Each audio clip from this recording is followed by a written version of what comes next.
Hello everyone, and in this video I will show you how you can add Vanilla Visa gift card to your Cash App.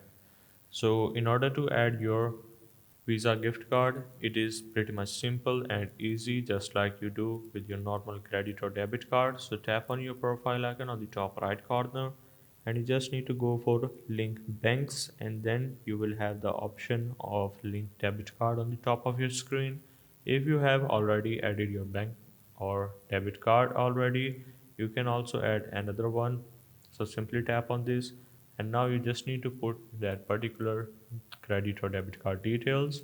So all the information will be on your given card, so you just need to put them right in here and tap on the link card on the bottom of your screen.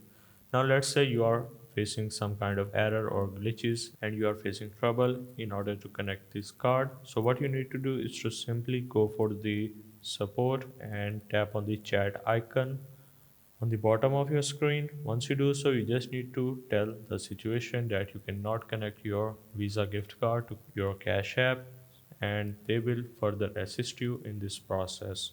So that was the process of how you can add Vanilla Visa gift card to your Cash App.